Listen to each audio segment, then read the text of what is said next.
Taiwan is tiny, just 1/3 the size of England, but its massive neighbor, China, cares a lot about what happens at this island nation. Renegades like Taiwan must be brought to heel.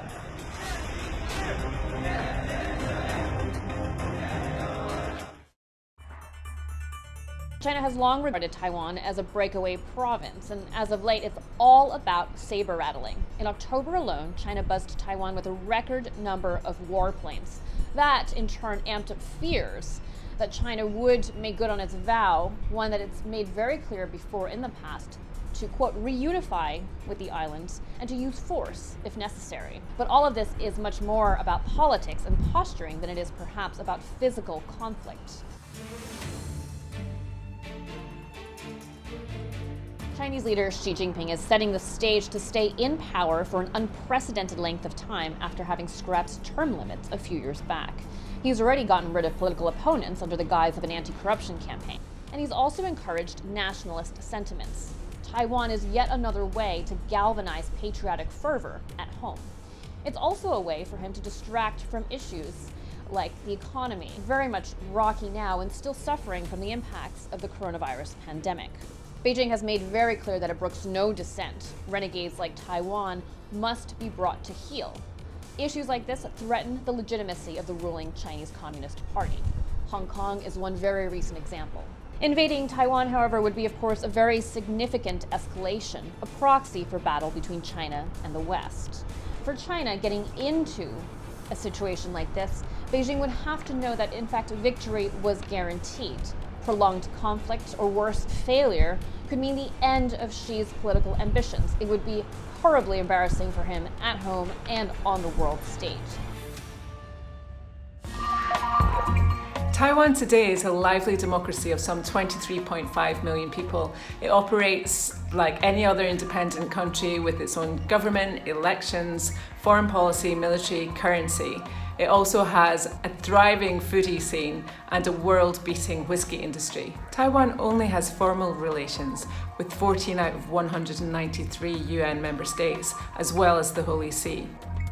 There have been skirmishes and clashes between Taiwan and China since the end of World War II. But this month, Taiwan's defense minister warned that military tensions were at their worst in 40 years. And many analysts say that Taiwan is facing its biggest threat from China in decades. If Taiwan were to fall to China, it'd be very hard for the international community to stand by and do nothing, as it would have major repercussions from an economic and global security point of view. Annexing Taiwan would grant China much desired open access to the Pacific coastline, allowing it to base submarines there and creating a fresh challenge to Washington's free and open Indo-Pacific strategy, as well as increasing the threat to regional security, particularly for Japan.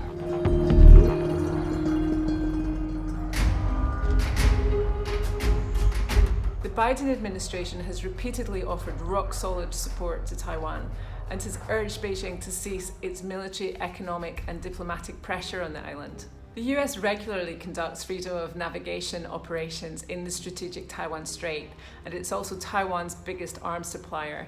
US policy is guided by the so-called Six Assurances and the Taiwan Relations Act, which states that the future of Taiwan must be resolved peacefully and be agreeable to its people. It also guarantees that the US will provide Taiwan with the means to defend itself. But Washington also maintains a policy of strategic ambiguity, which means that it hasn't clarified if it would intervene if China invaded Taiwan.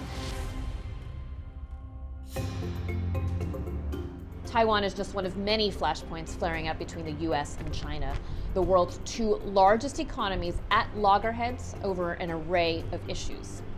A trade war first kicked off under Trump, tit-for-tat tariffs flying back and forth.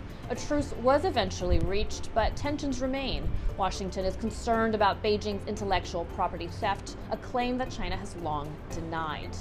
On the pandemic, the US, along with other nations, have long pressed China for a deeper investigation into the origins of the coronavirus pandemic, the idea being to help avoid future public health emergencies. Then there's the issue of human rights. Detention camps in Xinjiang, a crackdown in Hong Kong, ongoing suppression in Tibet. China has always said that these are, quote, internal affairs, not something for any other nation to be concerned about. The bilateral relationship is on very rocky terrain at the moment, but there are moves to try to calm tensions down. Importantly, Taiwan isn't just a pawn on a geopolitical chessboard. It presents a dynamic, democratic alternative to China's authoritarian police state, and it boasts one of the freest societies in Asia. It enjoys a vibrant press and uncensored internet and champions civil liberties and human rights, moving recently to legalise same-sex marriage.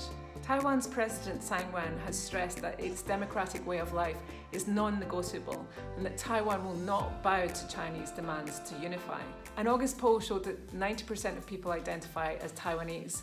An overwhelming majority want to keep the status quo, and they don't want to unify with China or be subjected to Beijing's rule. Taiwan has worked hard to build a free, open and democratic society. Shouldn't it have the right to determine its own future?